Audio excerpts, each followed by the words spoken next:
हो गई है पीर पर्वत से पिघलनी चाहिए, अब इस हिमालय से कोई नई गंगा निकलनी चाहिए। मेरे सीने में ना सही तो तेरे सीने में आग सही, कहीं भी हो मगर ये आग जलनी चाहिए।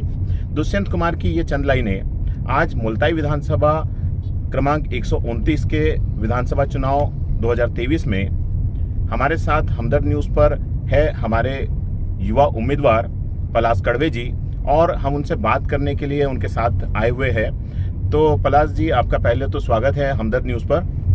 जी, आपको बहुत बहुत धन्यवाद।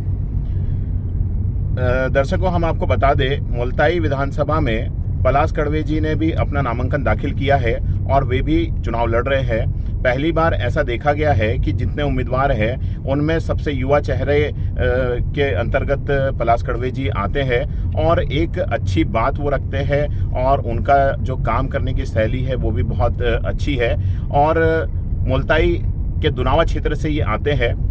हम आपको बता दें कि दुनावा क्षेत्र में विगत कई वर्षों से रिजा खान, बाली ठाकरे, शहनाज अख्तर और अभी इसी साल रिसेंट में उन्होंने किशन भगत जैसे बड़े कलाकारों को बुलाकर यहाँ पे बहुत सारे कार्यक्रम कराने का काम किया है, जिनसे लोगों को मिलवाया है। आइए हम उनसे बात करते हैं मुल्ताई विधानसभा के संबंध में। वही चुनाव लड़ रहे हैं। पलाश जी, सबसे पहला सवाल मेरा आपसे ये है कि आप मुल्ताई विधानसभा से जो चुनाव लड़ रहे हैं उसमें अक्सर देखा जाता है कि जातिगत वोट बैंक की राजनीति, लोग कहते हैं यहाँ पे कि जातिगत वोट बैंक के हिसाब से यहाँ राजनीति होती है और चुनाव होते हैं। जैसा कि भाजपा और कांग्रेस दोनों पार्टियों द्वारा एक ही जाति विशेष के व्यक्तियों को टिकट दी गई है और उसमें कहीं ना कहीं ऐसा माना जा रहा है कि जिस समाज से आप आते हैं, जिस जाति से आप आते हैं, वो कहीं ना कहीं अलग थलग समझ में आ रही है। तो कहीं ये आप जो चुनाव लड़ रहे हैं ये जातिगत राजनीति से प्रेरित होकर तो नहीं है? इस संबंध में बताएं। पहली चीज, मैं विकास के लिए लड़ रहा हूँ। दूसरी चीज, पवार बहुमूल्य क्षेत्र होने के बाद बैतूल और छिंदवाड़ा एक भी प्रत्याशी पवार समाज का नहीं है। कुंभी समुदाय के लोगों को, आदिवासी समुदाय, सभी वर्गों को टिकट दी गई है। पवार समाज के किसी भी व्यक्ति को ना तो भाजपा से न तो कांग्रेस से टिकट दी गई है। और बात रही बेरोजगारी की, तो बेरोजगार यानी कि कोई युवा काम से नहीं लग पा रहा है, क्योंकि कोई बड़े उद्योग नहीं है। सब अपना विकास कर रहे हैं। जो भी बनता है नेता वो अपना विकास करना चालू कर देता है, यानी कि विकास के मामले में एक भी उद्योग नहीं है क्षेत्र में। मुल्ताई जिला बनाओ समिति तो बना ली, जिला बनाने के लिए धरने दिए जा रहे हैं। जिला बनाने के पहले तहसील ही ऐसी बनाना चाहिए कि कोई जिला ना हो। पहले तहसील ही अपनी ऐसी रहना चाहिए कि कोई जिला ना हो, लेकिन अपनी तहसील ही वो नहीं है। अब जिला बनाओ तो जिला बना तो देंगे, लेकिन जब तहसील ही वो नहीं रहेंगी तो फिर कैसा करेंगे? और युवाओं को तो बहुत बेरोजगारी, कम से कम 2 से 4 उद्योग, कम से कम 4 से 5 उद्योग अपने जहाँ क्षेत्र में लगना था। मोही में उद्योग के लिए जगह आवंटन करी थी, उसका वो हुआ था, लेकिन अभी तक के कोई विकास नहीं है उसमें। प्लाट आवंटन नहीं हुआ, आवंटन होने के बाद में कार्य वो नहीं हो रहा है। यानी कि बहुत सारी चीजें जो यानी कि विकास से यानी कि अछूता रह चुका है। दूसरी चीज, 25 साल पहले यानी कि मासूद विधानसभा अलग थी जी। उनने मुल्ताई में जोड़ के इधर के विकासों को जीरो कर दिया। जैसे कि अभी हमारे गांव में स्टेडियम आया था, वो चली गया। ITI आई थी, वो चली गई। हॉस्पिटल ढंग का नहीं है, हॉस्पिटल बड़ा आया था, प्रभात पट्टन चली गई। तहसील चली गई। यानी कि विकास से पूरा एक भी विकास कार्य अगर से भाजपा कांग्रेस दोनों मुझे बता दे जी कि जो हमने बड़े कार्य कराए हैं। रही बात डैम बनाने की, तो डैम बन रहा है। डैम बनाना आपको दिए है लोगों ने वोट, आप 13 के क्यों बना रहे हैं? आप 18 से 23 तक क्या किया आपने, ये बताइए जी। कांग्रेस ने, भाजपा ने 18 से 23 तक क्या किया? 13 से 23 तक क्या किया? जब से मुझे समझ रहा है, मैं देखते आ रहा हूँ, मैंने ऐसा कोई कार्य नहीं देखा जो बड़ा हुआ हो। आपने बताया कि जो विधानसभा, जब 2 विधानसभा थी, प्रभात पट्टन मासूद अलग था और मुल्ताई अलग था, तो दोनों को जोड़ के जो है यहाँ पे जातिगत समीकरण को साधने के हिसाब से काम किया गया। एक हमने देखा कि आपने पिछला जो पंचायत चुनाव हुआ था उसमें चुनाव लड़ा। आपके यहाँ भाभी जी फिलहाल में सरपंच है और उस चुनाव में भी आपको विजयश्री मिली और उस समय भी आप दमखम के साथ उतरे। आप भाजपा पृष्ठभूमि से ही आते हैं और जैसे ही भाजपा ने अपने उम्मीदवार की घोषणा की थी मुल्ताई से, तो सबसे पहला विरोध और सबसे पहले मुखर होकर आप ही ने कहा था कि उन्होंने पिछले पिछले 5 साल में वो एक्टिव नहीं थे, और उसके पिछले भी 5 साल जब वो विधायक रहे तभी उन्होंने कुछ काम नहीं किया, ये आपने कहा था। तो आपने अभी जो पिछला पंचायत चुनाव लड़ा और अभी 1 साल लगभग हो चुका है, 1 साल से ज़्यादा हो चुका है, तो 1 साल में क्या आपने दुनावा क्षेत्र, दुनावा पंचायत में किया है, वो भी बताएं। भैया, दुनावा में विकास के लिए 365 दिन का मुझे टाइम मिला था। उसमें मेरे तरफ से तो कोई भी कसर नहीं छोड़ी गई कि जो विकास हो सकता है वो मैंने कराने की कोशिश करी। जैसे कि शॉपिंग कॉम्प्लेक्स, मंदिर के सौंदर्यीकरण, लोगों के लिए व्यवस्था, पानी की पर्याप्त व्यवस्था, सारी चीज़ की जो मेरे से हो सका। यानी कि पंचायतों में इतना फंड नहीं रहता है, उसके बावजूद भी मैंने लोगों से जमा करके जैसा भी मैनेज करते हुए उसको करवाने की पूरी कोशिश करी। मैंने नाराज किसी को नहीं किया, और मेरा यही है कि विकास होना चाहिए। मुझे बाकी कोई चीज़ से मतलब नहीं है। नेतागिरी करते मेरे को आती नहीं, नेता बन के मैं कभी काम करता नहीं, मैं बेटा बन के काम करने की इच्छा रखता हूँ। जैसे कि हम लोग जानते हैं कि कमलनाथ जी का विकास का मॉडल छिंदवाड़ा के तौर पे जाना जाता है, मोदी जी का मॉडल जो है गुजरात के तौर पे जाना जाता है, और उसी तरीके से यदि दुनावा को हम कहें कि दुनावा मॉडल जो है वो पलाश कड़वे जी का है, तो क्या ये कितने हद तक सही बात है? अगर से लोगों का साथ रहे, सरकार का साथ रहे, अधिकारी सभी सुने, तो ये वादा है कि 22,527 पंचायतों में पहली पंचायत दुनावा की होंगी जिसमें विकास सबसे अधिक होगा, और सबसे अमीर पंचायत होंगी जिसकी विधायक की आय, विधायक का जो फंड है 2 करोड़ रुपए, उसके समथिंग फंड कमा के पंचायत से दिया जा सकता है। लेकिन सरकार की सहायता होना, सरकार के बाद में, जैसे कि अभी तो हमारा ही विरोध हो, दोनों पार्टी करेंगी, अभी तो कार्य भी नहीं करने दिए जाएंगे, बहुत सी आपत्ति लगाई जाएंगी जी, क्योंकि सही बोल रहे हैं हम जी। क्योंकि वो तलवे चाटने वाला काम नहीं करते। आपने जैसे अभी बात की रोजगार की, तो रोजगार के लिए जिस जगह पे अभी आप देख रहे हैं पीछे दिख रहा होगा, हम मोही तक पहुंच चुके हैं, और मोही के पास में इंडस्ट्रियल एरिया बनना था, जो कि विधायक चंद्रशेखर देशमुख जी जब यहाँ पे थे उनके कार्यकाल के समय ये प्रस्ताव हुआ था और उनके समय ये आया था। उसके बाद ये ठंडे बस्ते में चले गया, और अभी तक सिर्फ यहाँ पे खंबे खड़े दिखाई देते हैं, इसके अलावा कुछ नहीं है। यहाँ फैक्ट्रियाँ होनी चाहिए थी, यहाँ रोजगार होना चाहिए था, ये कुछ नहीं है। तो इस बारे में आप क्या कहना चाहेंगे? रोजगार के लिए पर्याप्त सरकार से पैसा आ रहा है, रोजगार के लिए सरकार पर्याप्त उद्योगों के लिए, यानी कि जो भी उद्योग करना चाह रहे हैं, बिजनेस करना चाह रहे हैं, लोन दिए जा रहे हैं, लेकिन लोनों का पूरा दुरुपयोग हो रहा है। कैसे?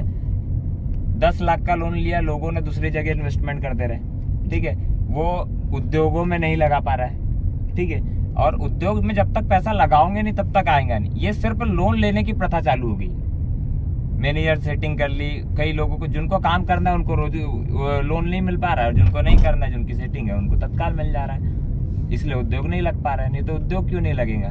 मैं खुद 2014 में 17 साल की उम्र में मैंने 1 करोड़ रुपए का प्लांट डाला था। वही मैं बताना चाह रहा था कि आपका अपना भी एक जो है राख से ईंट बनाने का जो उद्योग है दुनावा के अंदर में है, जो कि बहुत अच्छे से आप चला रहे हैं, और आप उसमें अच्छा खासा अर्न भी कर रहे हैं, वो आपका बेसिक बिजनेस है। तो उस बारे में भी आप बताएं कि जब आप खुद रोजगार से जुड़े हैं तो आप लोगों को रोजगार से किस तरीके से जोड़ने का काम करेंगे? रोजगार से जोड़ने के लिए ऐसा है, हर पंचायतों में समूह है, सारी चीजें है, सभी समूह को पैसा दिया जा रहा है, तो पैसा क्या हो रहा है? पैसा अपने यूज में लिया जा रहा है। जब तक उसे बिजनेस में लगाओगे नहीं, प्रॉफिट आएगा कहाँ से? आपने ब्याज पे पैसा लिया है तो उसको पहले आपको धंधे में इन्वेस्टमेंट करना पड़ेगा, फिर प्रॉफिट आएगा। आप अगर से चाहोगे कि वो पैसे को हम दूसरे घर के कामों में यूज कर लो, तो आप माइनस रहोगे। बिल्कुल, आपने ये बात तो सही कही, क्योंकि मैंने खुद ने भी लोन लिया था और उस पर ही मैंने अपना बिजनेस चालू किया था। एक और मैं आपसे सवाल पूछना चाहूँगा कि जो आप भाजपा बैकग्राउंड से आते हैं और भाजपा के कैंडिडेट भी जबकि यहाँ पर है, तो आप भाजपा से बगावत कर जब आपने चुनाव लड़ा, तो ये भाजपा से बगावत है या फिर क्या है? इस संबंध में बताएं। देखो, भाजपा से बगावत तो मेरे खून में ही नहीं है। भाजपा में पहले था, हूँ और रहूँगा। मुझे प्रत्याशी से समस्या है जी।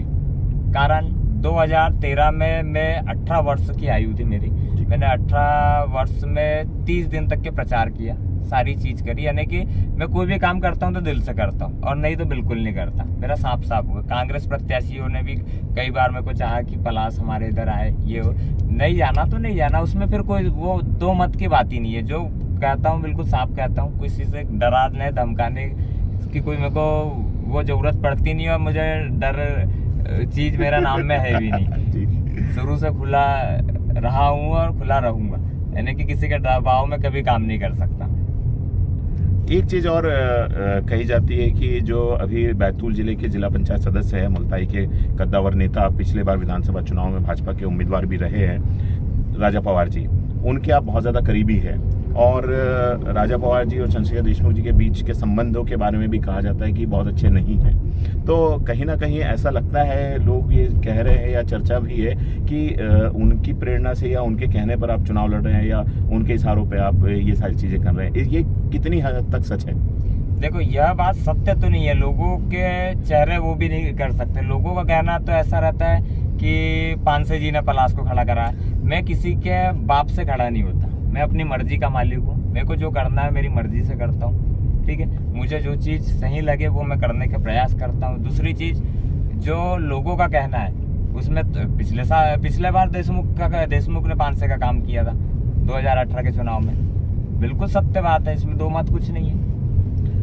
अभी आपने पानसे जी की बात की, कांग्रेस की बात की, तो पिछले 5 साल से यहाँ पे जो है कांग्रेस के विधायक है सुखदेव पानसे जी है। 15 महीने उनकी सरकार रही, वे भी मंत्री भी रहे, पूर्व कैबिनेट मंत्री है अभी। और अभी फिलहाल जब कमलनाथ जी भी आए थे, नकुलनाथ जी भी आए और कांग्रेस के और मंत्री भी आए थे, तो उन्होंने भी कहा कि आने वाले समय में जब यदि मध्य प्रदेश में कांग्रेस की सरकार बनती है तो फिर से जो है सुखदेव पानसे कैबिनेट मंत्री होंगे। तो इस संबंध में आप क्या कहना चाहेंगे, या क्या आपने देखा कि मुल्ताई में कितना विकास हुआ पिछले 5 साल में, इस बारे में क्या कहना चाहेंगे? देखो, 5 साल की बात नहीं, 25 साल से मुल्ताई, साईखेड़ा और दुनावा ये विकास से अछूता रह चुका है। जब से इनने उधर के बेल्ट क्या है, इनने निर्दलीय प्रत्याशी जीत जा रहा था, बीजेपी कांग्रेस का वो नहीं हो रहा था, इनने उसको उधर का कुंडी समाज को उठा के इधर लाके यानी कि मुल्ताई विधानसभा में जोड़ दिया। उधर से पूरी चीज उनके अंडर में होगी, ठीक है। ये टोटल अपने उसकी राजनीति कर रहे हैं, जातिगत राजनीति कर रहे हैं। इनने ये कभी समझा ही नहीं कि हम वो करेंगे, हमको विकास चाहिए। विकास सिर्फ इनका हो रहा है। 5 साल मंत्री बने, वो 1.5 साल के मंत्री बने, तबादला उद्योग हुआ। उद्योग तो नहीं लग पाया, लेकिन तबादला उद्योग जरूर चालू हुआ। जी, तो ये एक बहुत गंभीर आरोप आप लगा रहे हैं कि तबादला उद्योग चला है यहाँ पे वर्तमान विधायक ने। और आपने ये भी कहा कि पिछले 25 साल से यहाँ का विकास नहीं हो पाया। जिस सड़क पे हम चल रहे हैं, ये जो नेशनल हाईवे 47 है, तो ये मुल्ताई से जो नागपुर तक जाता है, बैतूल से होकर नागपुर तक जाता है, तो ये एक बहुत बड़ी, वो कहते हैं कि सौगात है, ट्रेनों की सौगात उन्होंने दिलाई कहते हैं। तो इस बारे में आप क्या कहना चाहेंगे? 70 सालों में रोडों का विकास और ट्रेनों का, यानी कि ट्रेनों का रुकवाने का विकास नहीं हो पा रहा है, तो फिर क्या होगा? आपको तो करना है ना, आप तो प्रतिनिधि हो, आप चुन के आ रहे, आपको करना पड़ेगा, ये सारी चीजों को कंप्लीट करना है। यानी कि 70 साल भी नहीं लगना था इसको कंप्लीट होने में। अभी जैसे कि भोपाल से आज गडकरी जी की सभा है, भोपाल से मेरा उनसे एक ही निवेदन है कि बैतूल से भोपाल तक क्या आप कार से जाके बताइए। जी, वो तो हम लोग ने भी देखा है। अभी यदि हम वहाँ उस रोड पे होते तो हमारा रिकॉर्डिंग भी नहीं हो पाती और हमारा वीडियो भी नहीं शूट हो पाता, हमारा इंटरव्यू भी नहीं हो पाता। ये तो बिल्कुल सही कहा। मैं आगे बस कुछ सवाल है। एक तो ये कि मुल्ताई की ज़रूरतें क्या है, मुल्ताई में क्या मुख्य मुद्दे हैं चुनावी, और मुल्ताई में विकास के लिए आप क्या देखते हैं कि क्या चीज़ें होनी चाहिए, बताएं। मुल्ताई में पहले तो तहसील इतनी व्यवस्थित होनी चाहिए। मुल्ताई जो क्षेत्र है, इसका जो भी यानी कि जो क्षेत्र आ रहा है मुल्ताई के अंदर में, वो इतना विकासशील होना चाहिए कि कोई जिला भी ना हो। तब अब हम जिला बनाने की बात करें, ठीक है, क्योंकि जिले बनाने से कुछ नहीं होगा जब तक आपका, अगर से तहसील में अभी पेंट हुआ है 20 साल, यानी कि मैं 10 साल से देखते आ रहा हूँ, तो पहली बार पेंट दिखा मुझे, ठीक है। रोडों की ऐसी दुर्दशा है यहाँ पर कि जिसकी कोई वो नहीं है। ताप्ती जी के कोने पे जो दुकानें का मुद्दा चलते आ रहा है, वो अभी तक वो नहीं हुआ। ताप्ती जी में सौंदर्यीकरण की बात आती है तो ताप्ती लोग बनाए जाएंगे, तो इसको बनाना पड़ेगा ना। घोषणा करने से कुछ नहीं होना है। घोषणा तो मैंने मेरी जिंदगी में कभी की नहीं, ना मैंने कोई चीज करी है तो मैंने उसका उद्घाटन किया, ना भूमि पूजन की। मैं सिर्फ काम करता हूँ, मेरे को काम से मतलब है, बाकी मुझे ये फालतू की चीजों से कोई वो नहीं। राम मंदिर के लिए 15 लोगों की वकीलों की टीम पहुंचवाई, 24 लोगों की कांग्रेस सरकार ने। आज राम मंदिर के लिए चंदा दे रहे हैं जी। अभी हमारे यहाँ 5 लाख रुपए का चंदा दिया जी। तो ये कोई बात नहीं होती ना। एक जगह आप बनाने नहीं दे रहे, एक जगह आप चंदा दे रहे, तो ये क्या राजनीति है? आप क्या यानी कि साबित क्या करना चाह रहे हो? मुझे तो यही समझ में नहीं आ रहा है। यानी कि लोगों को बेवकूफ बनाने का काम कर रहा है। 13 में दिखे थे देशमुख जी मुझे, 13 से 23 में आए। पानसे जी 1-2 बार आते जाते रहते, उनके भी जो चेले चपाटी लोग हैं उनसे ही मिलना ज़्यादा अधिकतर चालू है। लोगों के काम करो ना, लोगों के काम करने में फायदा है। आपको वोट मांगने भी नहीं जाना पड़ता घर से, आप काम करते हो। एक और चीज़ आपने जो है बताई क्या क्या समस्या यहाँ पर है। एक चीज़ ये कहना चाहूँगा कि आपका क्या उद्देश्य है और क्या आपका कुछ विज़न है, आपने क्या सोचा है कि मुल्ताई में हम यदि जीत के आते हैं या जब आप जीत के आएंगे तो किस तरीके से आप मुल्ताई का विकास करेंगे, क्या क्या काम आपकी प्राथमिकता में रहेंगे? भैया पहले तो सारे जितने भी छोटे गांव हैं उनको शहर की रोडों से जोड़ना, पहली प्राथमिकता वो रहेगी। दूसरी चीज़ बिजली की समस्या, किसानों की समस्या। किसानों को इतना, यानी कि किसानों को कोई वो नहीं है। किसानों को कहीं से कहीं तक के बिजली रात में ऐसे 2-2 बजे रात में उठ के जा रहे किसान, यानी कि कोई बिजली वो नहीं है बहुत बड़ा। 34 पंचायत ऐसी बनाई जाएंगी जिसमें 1 करोड़ रुपए की आय रहेगी। कम से कम 34 पंचायत ऐसी बनाई जाएंगी उसमें कोई भी बिजनेस उद्योग या सोलर प्लांट की 5 साल के अंदर वो पंचायत की आय 1 करोड़ रुपए सालाना रहे। तो जिसमें ना सरकार को एक बार इन्वेस्टमेंट करना है, दोबारा सरकार को भी इन्वेस्टमेंट नहीं करना। वो पंचायत से वो गांव में जो बड़ी पंचायत आती है 2000-3000 वोटों की पंचायत आती है, 34 पंचायत अलग करके उनको बनाया जाएगा। उसके बाद में अपने उद्योग लगाना बहुत ज़रूरी, जैसे कि अपने यहाँ शक्कर मिल 3 है, बायो इथेनॉल का प्लांट डल सकता है, ठीक है, बायो इथेनॉल का प्लांट डल सकता है। मोलाइसिस अपने पास पर्याप्त मात्रा में, गन्ने का क्षेत्र अपना बढ़ते जा रहा है। और उसके बाद बायो इथेनॉल के बाद में बड़ी फैक्ट्रियाँ और भी लग सकती है, यानी कि बहुत से अपने इधर स्कोप है कि सारी चीज़ लग सकती है। लेकिन कोई ध्यान दे, चुनाव होते हैं, चुनाव जीतते हैं, उसके बाद में सब अपने उस पर लग जा रहे हैं। ये बात आपने बिल्कुल सही कही और ये बिल्कुल एक नया कॉन्सेप्ट है कि पंचायतों का विकास जब तक नहीं होगा तब तक के विधानसभा का विकास नहीं हो सकता। दूसरी चीज़ कि सबसे बड़ा मुद्दा आता है भ्रष्टाचार का। भ्रष्टाचार ऐसे चरम सीमा पे चल रहा है कि जिसकी कोई हद ही नहीं है। अब एक चीज़ बताइए कि आदमी कहाँ तक के, अगर पंचायत से अगर से स्टार्ट करते हैं, अगर से सभी लोगों को पैसा बटेगा, ठीक है, क्या है, सरपंचों की भी इच्छा रहती है, सचिव की भी इच्छा रहती है, इंजीनियर की इच्छा रहती है, एक इंजीनियर इच्छा रहती है, सीओ की इच्छा रहती है, सभी लोग को अगर से पैसा बांटते हुए चलेंगे तो काम कैसे करोगे? ये बात बिल्कुल सही कि भ्रष्टाचार भी बहुत ज़्यादा चरम पे है। तहसील में भ्रष्टाचार विगत 18 साल से मध्य प्रदेश में जो है भाजपा की सरकार है, तो ये कहीं ना कहीं सरकार के ऊपर आपका गंभीर आरोप है। सरकार के ऊपर गंभीर आरोप ऐसा है कि सरकार देखने तो नहीं आएंगी, लोगों को ही सुधरना पड़ेगा, लोगों को आवाज़ उठानी पड़ेगी। सरकार वहाँ बैठ के इधर के लोगों को चलाना, अब इनकी आदत है कि काम नहीं हो रहा तो 5000 तो काम हो जाएगा, 10,000 तो काम हो जाएगा, पहले होगा, मेरा गलत है सही कर दो, तो पैसा चलता है। और टोटल पैसा अगर से आप देते रहोगे, अगर से हर गांव में पटवारी जाके हर खाते सही करे, पहली चीज़ तो पूरा वही खाते सबके अलग अलग होना चाहिए। 50 साल बाद रिकॉर्ड मिल रहा है कि भैया मेरी जगह मेरे ही नाम पे नहीं है। ये बहुत सी समस्या है, जैसे कि साईखेड़ा को एक उप तहसील बनाना चाहिए। दुनावा उप तहसील के दावेदार है। 80 गाँव आते हैं हमारे दुनावा थाने के चौकी के अंदर। अब चौकी के अंदर 80 गांव में 6 पुलिस वाले, अब 6-7 लोग का स्टॉप 80 गांव को कैसे संभालेंगे आप बताइए? तो आपने बीच में मांग भी की थी कि दुनावा में थाना होना चाहिए, पुलिस थाने की मांग की। गृह मंत्री से बात करी थी, गृह मंत्री ने लेटर रख लिए, करवाते हैं, वो होना नहीं। यानी कि मैं लड़ किस ले रहा हूँ, मैं विकास के लिए लड़ रहा हूँ। मुझे कोई ज़रूरत थोड़ी है कि मुझे निर्दलीय में विधायक बनूंगा तभी, लेकिन लड़ना पड़ रहा है, मजबूरी मेरी कि मुझे लड़ना पड़ रहा है कि जब विकास करेंगे कब। रही बात इतना बड़ा क्षेत्र पवारों का, उसमें भी टिकट नहीं, यानी कि जातिगत राजनीति तो होते आ रही है, आप देख ही रहे होंगे। उसके बावजूद जब जाति के सबसे बहुमूल्य क्षेत्र है पवारों का, तो उसके बाद में एक भी पवारों को टिकट नहीं। और आखिरी सवाल, जब आपने विधानसभा चुनाव के लिए नामांकन दाखिल किया था तब आपके फॉर्म के ऊपर आपत्ति भी लगाई थी, किन्होंने लगाई थी आपत्ति, वो बताएं। आपत्ति भाजपा द्वारा मनीष माथनकर द्वारा लगाई गई थी। कुछ संपत्ति और उसका ब्यौरा निरंक लिखने, तो संपत्ति मेरे नाम पे तो कुछ है ही नहीं। अब अगर यानी कि मेरे नाम पे एक इंच भी जगह नहीं है। अच्छा। और सब परिवार और वो है, जितना मेरे पास ब्यौरा था मैंने पूरा लिखा हुआ था, उसमें आपत्ति लगाई थी, आपत्ति खारिज कर दी एसडी मैडम द्वारा। शासन प्रशासन का सहयोग रहा और सारी चीज़ यानी कि अपने पक्ष में हुई, कोई यानी कि कुछ गलत उसमें नहीं हुआ। और रही बात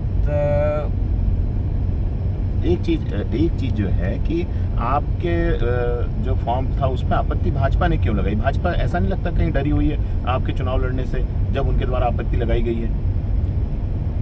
भैया डर तो साफ आपको दिख ही रहा होगा जी। और जो है फिर वो वक्त बताएगा। क्या मैं भी चुनाव के लिए तैयार नहीं था, मैं तैयार होना पड़ा मुझे वक्त देखकर। मैं चुनाव अगर से मेरी तैयारी से लड़ता तो बहुत और कुछ प्रभाव रहते, और अभी भी पूरा जितना जो दम है उतना लगा के, कोई यानी कि कोई भी चीज़ में कमी नहीं की जा रही है। जितना मैं से हो सके उससे अधिक मैं अच्छा प्रयास करने की इच्छा रखता हूँ। युवाओं के अंदर भी आपकी बहुत अच्छी पैठ बताई जाती है आपके क्षेत्र में और पूरे मुल्ताई विधानसभा क्षेत्र में। मुल्ताई के युवा भी चाहते हैं कि कोई युवा उम्मीदवार इस बार हो, तो क्या लगता है आपको कि इस बार जो मतदाता है वो आपको वोट करेगा? मतदाता देखो, अगर से युवाओं की बात है तो युवाओं के लिए तो मैं हमेशा रहा हूँ। यानी कि मेरे पास अगर सर रात में 2 बजे भी कॉल आए तो मैं जाके खड़ा हूँ। किसी को भी जो भी समस्या हो, मेरा जीवन ही इसमें गुजर रहा है। मैंने कभी मैं सिर्फ लोगों के लिए ही जिया हूँ। मुझे यानी कि मेरे प्रति कोई भी वो नहीं है। मेरे सभी लोगों से जब तक मैं मिलूँ नहीं तब तक मुझे भी अच्छा नहीं लगता। और मैं लोगों के बीच में ही रहा वाला आदमी हूँ, ज़मीन से जुड़ा वाला आदमी हूँ। मैं हवा में चलने वाला नहीं हूँ जो ये चल रहा है अभी। आपके परिवार से भी राजनीति में कई लोग रहे हैं, उनके बारे में थोड़ा सा जानकारी दीजिए। दादी मेरी 27 साल पहले सरपंच थी, उन्हें अविश्वास प्रस्ताव ला के अलग करवाया गया।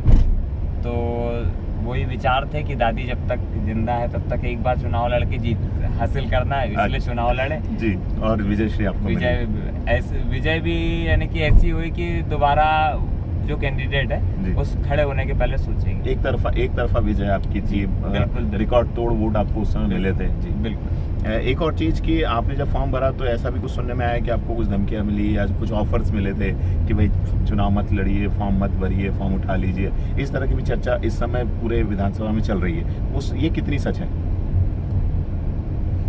धमकियाँ तो सुन नहीं पाया, कारण मेरा नंबर ही स्विच ऑफ था। अच्छा।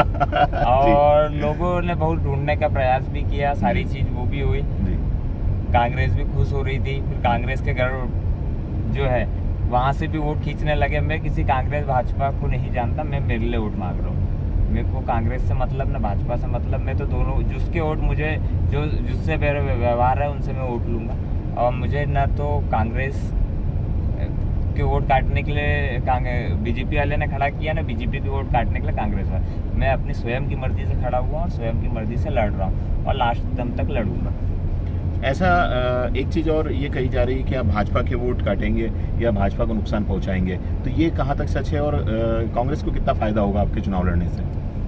फ़ायदा तो किसी को भी नहीं होगा, कारण मैं दोनों के वोट काटूँगा। कांग्रेस के भी वोट काटूंगा, बीजेपी की भी वोट काटूंगा। मैं किसी भी पर्सनल बीजेपी के या कैंडिडेट यानी कि लोग हैं इस चक्कर में उनके वोट नहीं काटूंगा। मेरे को तो मेरा चुनाव लड़ना है। मैं जो दोनों के वोट आ रहे हैं और बहुत अच्छी तरीके से वोट आ रहे हैं, यानी कि त्रिकोणीय मुकाबला है। अब वक्त बताएगा जो भी। जब आपने फॉर्म भरा था उस समय आप 11वें या 12वें नंबर पे आपने फॉर्म जमा किया था। अभी जनचर्चा का विषय है कि आप 3रे नंबर तक पहुंच चुके हैं। क्या उम्मीद है कि पहले 2रे नंबर पे भी आप पहुंच सकते हैं? उम्मीद तो हर कोई लगा के बैठता है, अब उम्मीद का फैसला जनता करेगी, क्योंकि जनता पूरी मौन है। विधायक कौन? एक चीज और आपसे पूछना चाहूंगा, आपका चुनाव चिन्ह क्या है वो बता दीजिए, और चुनाव चिन्ह से जुड़ी हुई एक बात जो आपने बताई थी वो भी बता दीजिए। मैं पलाश कड़वे मुल्ताई विधानसभा से निर्दलीय प्रत्याशी के रूप में खड़ा हुआ हूँ। युवाओं से निवेदन है और सभी बड़े बुजुर्गों, भाइयों बहनों से मेरा निवेदन है कि इस बार गिलास की बटन दबाकर मुझे विजयी बनाइए। 17 तारीख को मुझे मतदान कीजिए और आपके विकास में कोई भी चीज़ से मैं पीछे नहीं हटूंगा। जो आप कार्य बोलेंगे मेरे द्वारा करवाए जाएंगे, चाहे उसके लिए कुछ भी करना पड़े। तो ये थे हमारे साथ युवा उम्मीदवार पलाश कड़वे जी, जो कि अपने खुद के दम पे और खुद के विश्वास पे और खुद से खड़े होकर चुनाव लड़ रहे हैं। हमने उनसे सभी तरह से जानने की कोशिश की और किस तरीके से उनके क्या योजनाएं हैं, इस तरीके से हमने उनसे बात की। और आगे भी हम अन्य उम्मीदवारों से मिलवाएंगे और आगे चुनाव के दौरान भी हम पलाश कड़वे जी से मुलाकात करेंगे और देखेंगे कि उनका चुनाव प्रचार कैसा चल रहा है। तब तक हमारे दर्शकों से हमारा निवेदन है कि आप हमारे चैनल को सब्सक्राइब कर लीजिए और हमारे चैनल पर बने रहिए। वीडियो पसंद आए तो इसको लाइक और शेयर करना बिल्कुल नहीं भूलिए। और आप लोगों ने हमारे इस वीडियो को देखा इसके लिए बहुत बहुत धन्यवाद।